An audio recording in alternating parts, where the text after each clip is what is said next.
Ndagusuje nkwifurije kugira igitondo cyiza cya none ku itariki ya 13 z'ukwezi kwa 10 umwaka wa 2025. Reka nizere ko umeze neza, nizere ko uri amahoro, Uwiteka akomeje kuba mu ruhande rwawe, uri gusoza umwaka umeze neza cyane.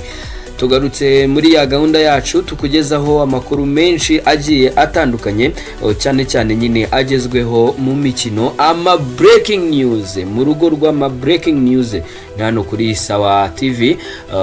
Maze tuganira byinshi bitandukanye, cyane cyane ibigezweho. Bimwe mu byo tugiye kuganiraho bahitanya mukandagira mu kibuga kikasimitutu APRS cyangwa se Gitinyiro. Iyi kipe rero ikaba iraza kuba iri mu mikino igiye itandukanye mu minsi iri imbere, baraza kuba basubukura shampiyona rwose iyi ikipe y'ingabo z'igihugu APRS.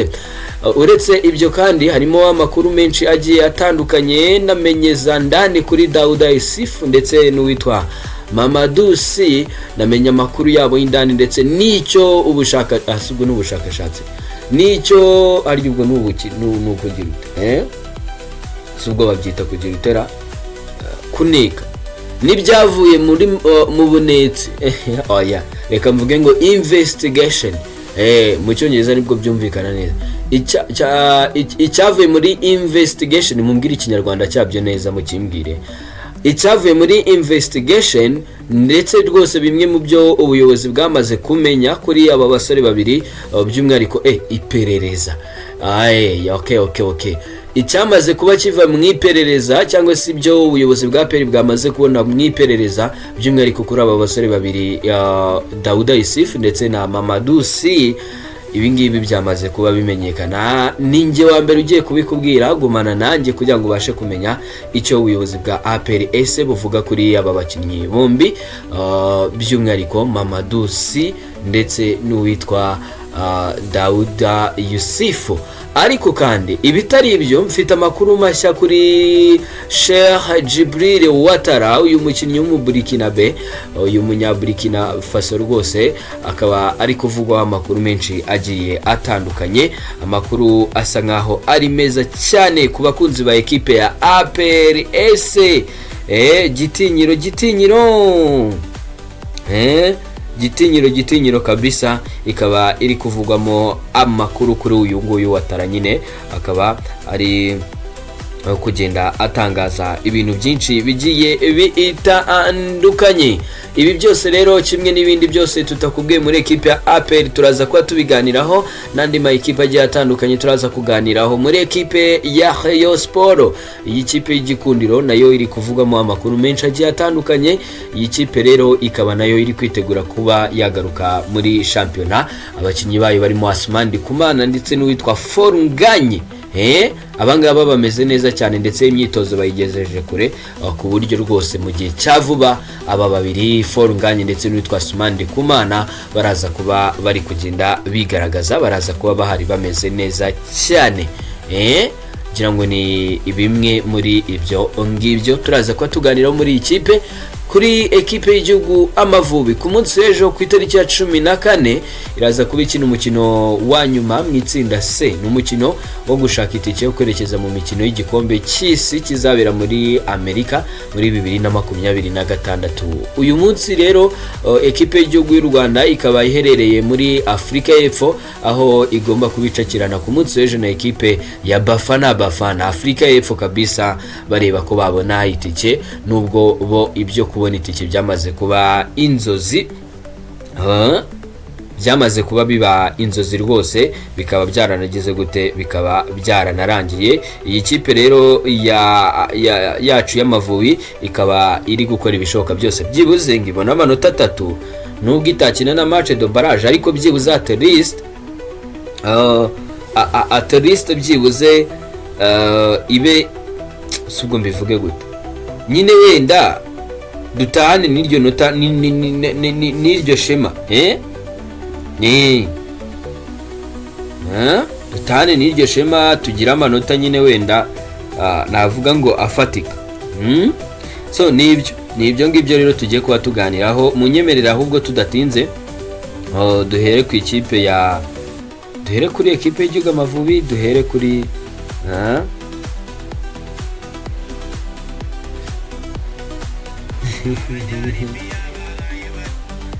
so reka duhere muri ekipe ya APR, ni nayo ngingo yacu y'umunsi. Wenda Amavubi umwanya unadukundi twayagarukaho, bitanadukundi twayagarukaho ku mugoroba. Muri ekipe ya APR S cyangwa se Gitinyiro, iyi kipe mbere na mbere reka mere kuri kesi ya Mamadusi ndetse n'uwitwa Seydou Daouda Yusuf. Ndagira ngo mbanze mbere yuko ninjira mu kiganiro neza, ndagira ngo mbanze nisegure ku bakunzi banje, ku bafana banje bambuze, abakurikira ibiganiro dutambutse umunsi ku munsi ariko bakaba barambuze.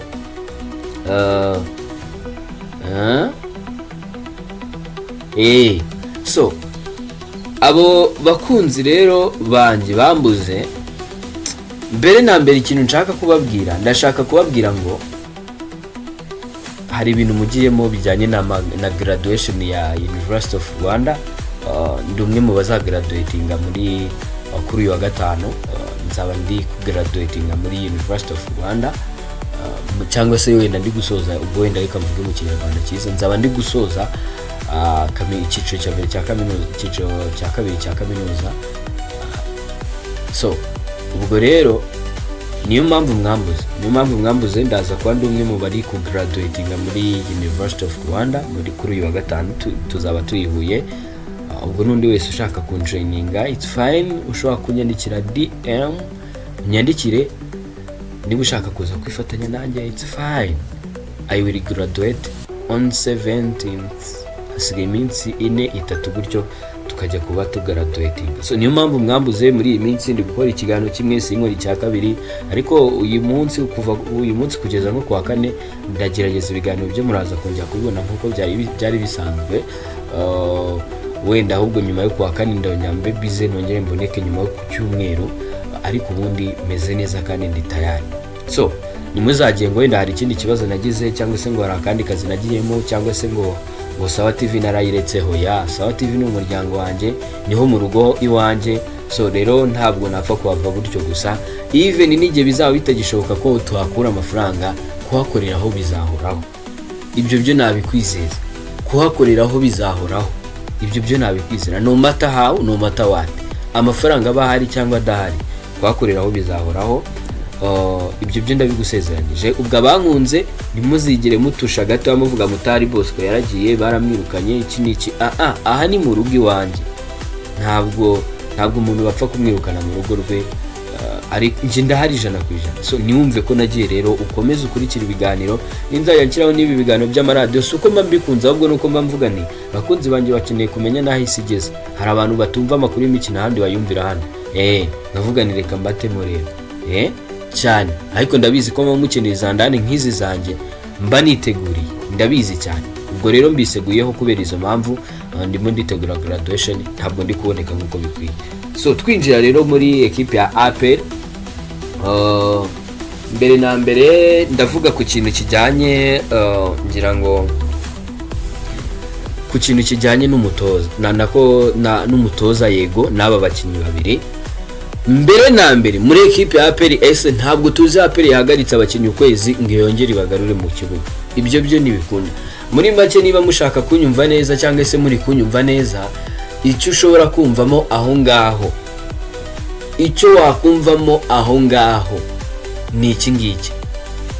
Nimwitege kongera kubona Daouda Yusuf, nimwitege kongera kubona Mamadusi muri ekipe ya APR S vuba, as soon as possible. Ntibikunda. Ntabwo tuze ekipe ya APR S ihagarika abakinnyi niyo yaba iminsi 5 yabahagaritse ikabitangaza, kuko hari kuntu ikunda kubahagarika nibitangaza nitubimenye, tukavuga tuti na mahitamo y'umutoza, tukavuga tuti ni imvu n'umukinnyi yagize, tukavuga tuti ni impamvu nizi whatever. Ariko iyo yabitangaje, even niyo yaba ari amasaha 5 kaba ngiguhagaritse amasaha 5, bro ubaye umuntu wishoboreye wakigira kandi kazi ukabugenda ukabuzinga utwawe. Bisobanuye iki? Nunyumva neza urahita wumvamo ko aba bakinnyi babiri already it's a breaking news. Ni Zandani, it's a breaking news.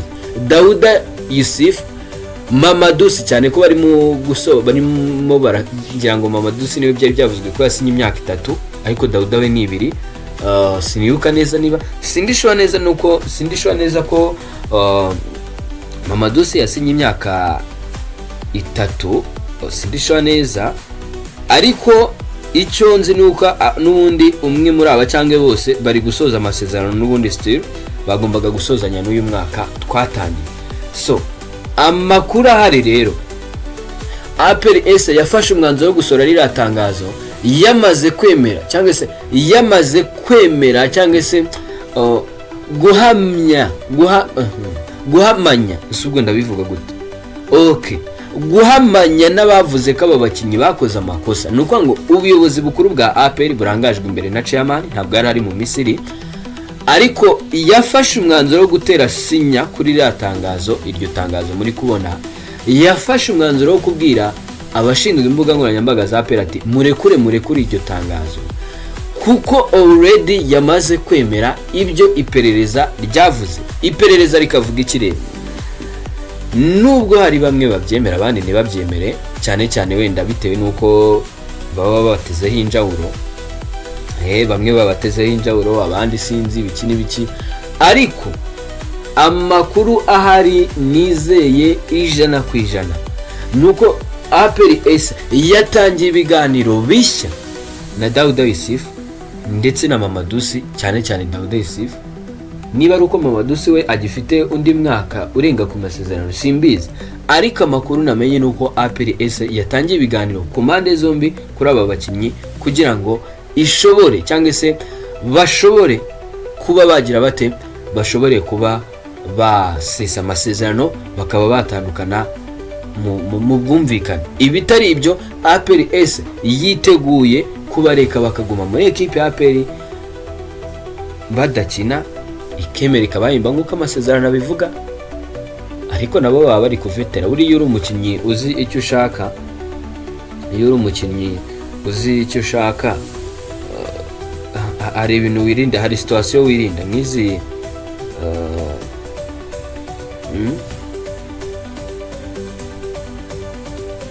hari situation wirinda rwose, hari situation wirinda kujyamo.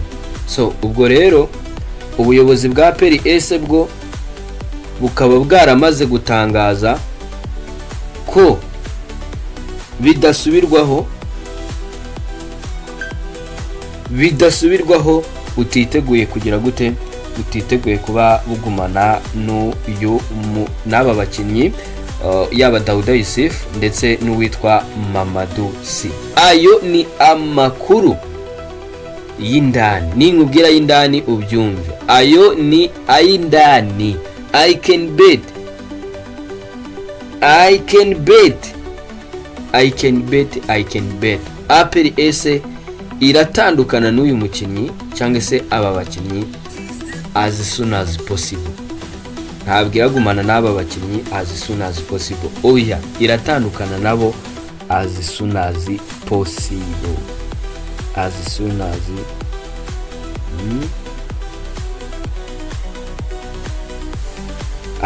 as possible.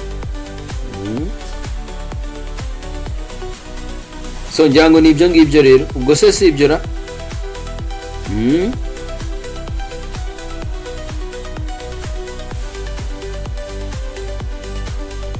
so nibyo ngibyo ngira ngo naba nkubwiye, nibyo ngibyo naba nkubwiye kuri iyi situation. Ariko ikindi ugomba kumenyaho,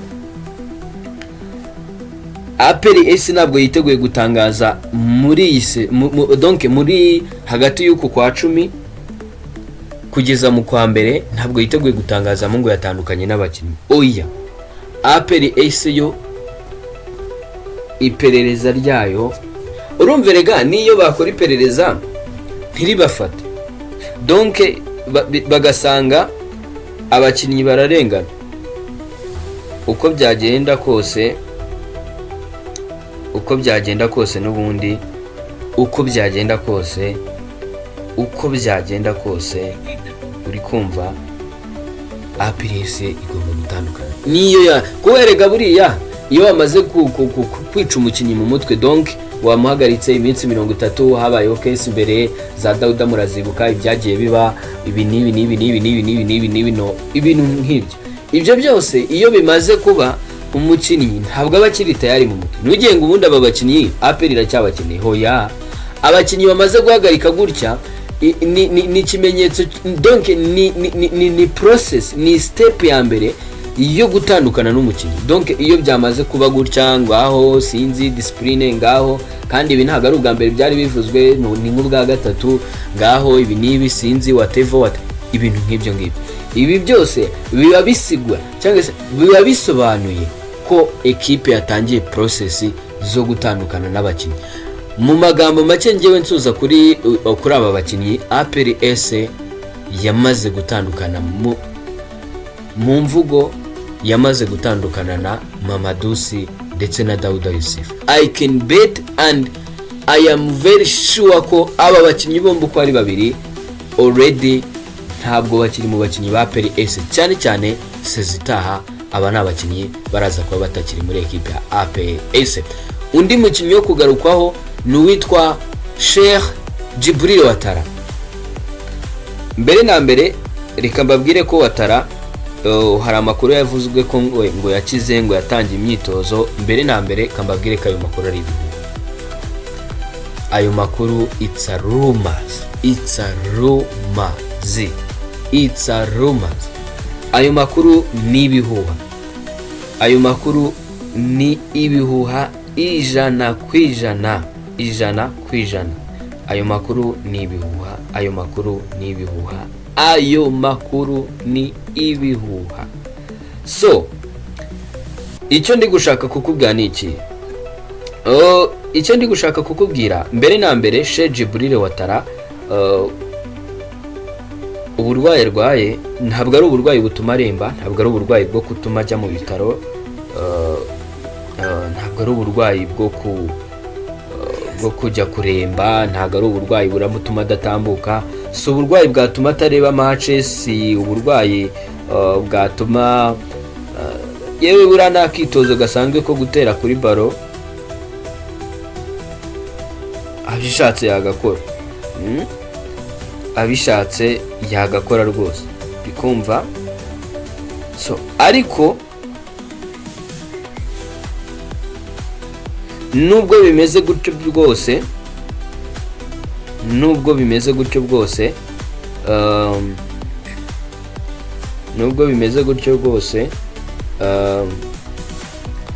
Sheikh Jibril Watara indwara arwaye narayibabwiye ibyo by'ibihani munyobye.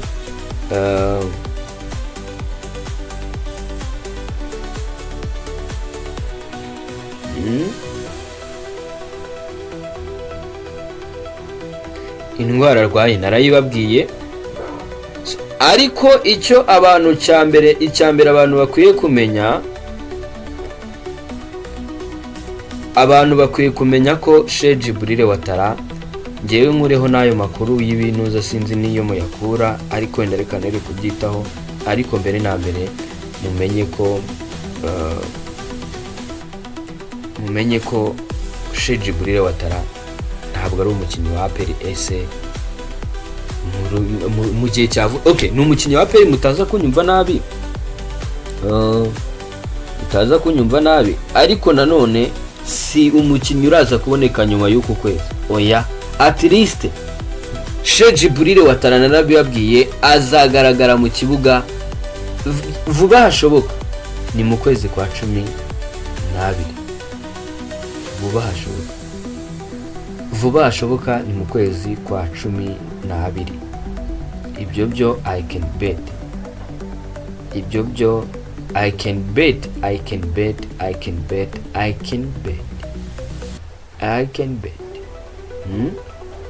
So ngira ngo nibyo ngibyo naba nkubwiye nabwo kuri Watara, ariko wenda icyiza nuko ni umukinnyi uri kugaragaza ubushake bwo kuba yagaruka mu kibuga vuba. Nawe arabizi ko ibyamubayeho, donc ubwo burwayi bwe arabizi ko hari ukuntu byamusubije inyuma. Urumva urukundo abafana ba APR bari bamufitiye, abakunzi b'umupira w'amaguru hano mu Rwanda bari bamufitiye, hari ukuntu nyine byagiye bigabanukamo ukuntu gahoro ahanini nyine bitewe no kutamubona mu kibuga.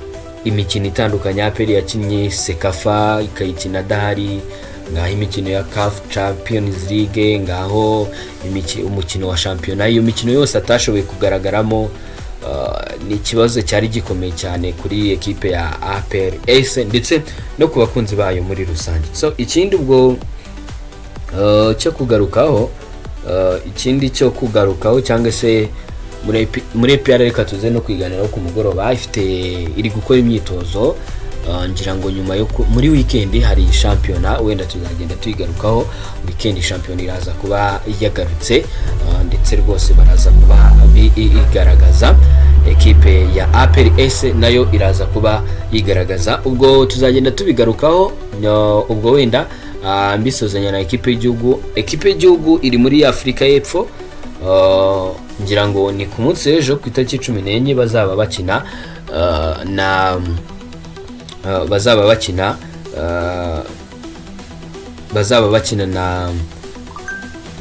Afrika y'Epfo nyine. Bazaba bakina na Afrika y'Epfo, bagenda bigaragaza kabisa, bavuga bati reka turebe ko twabona nk'amanota nk'atatu byibuze tukigaragaza. Ubwo rero ngira ngo ni ibyo ngibyo ngewe naba nkubwiye, by'umwihariko nyine kuri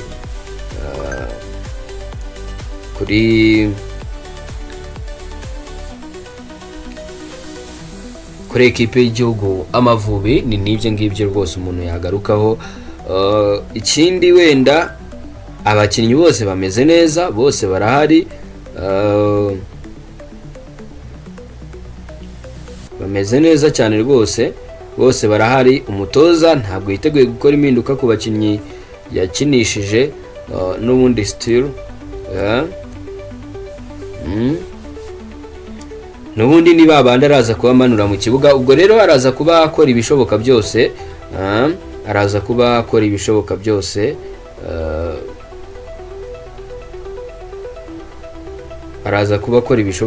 kugira ngo ashobore kuba yakwigaragaza, byibuze ekipe ya Afrika y'Epfo tube twayinyabika cyangwa se twayitsinda.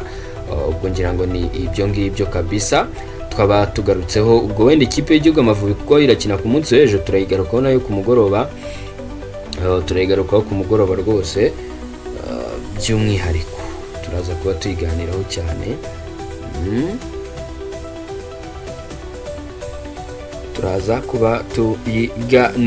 cyane.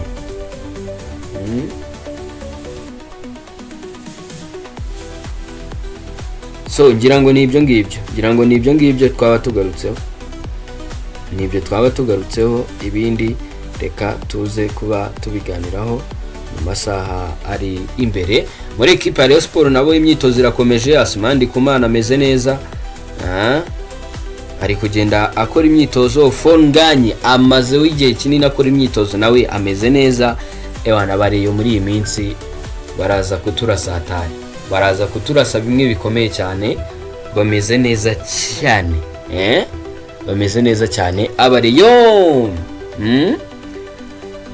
Ni ibyo ngibyo urebye nashakaga tuganire kuri ekipe ya APR. Ubwo andi makuru ari kugenda acaracara, kugira ngo nijoro habaye n'imikino igiye itandukanye. Amakipe nimwe namwe agenda arya umuba w'ibitego. Nk'Ubuholandi bwatsinze ekipe ya Netherlands ibitego 4 byose ku busa. Polonye itsinda Lithuania ibitego 2 ku busa. San Marino itsindwa na Cyprus ibitego 4 ku busa. Romania itsinda Austria igitego 1 ku busa. Scotland itsinda ibitego 2-1 ekipe ya Belarus. Denmark itsinda ekipe ya Greece ibitego 3-1. Muri uyu mukino ni Rasmus Højlund ukomeje kugenda acimaka cyane kabisa. Yaje kuba anatsinda igitego rwose, ntahagarara gutsinda. Ni mu gihe kipe ya Scotland, ekipe ya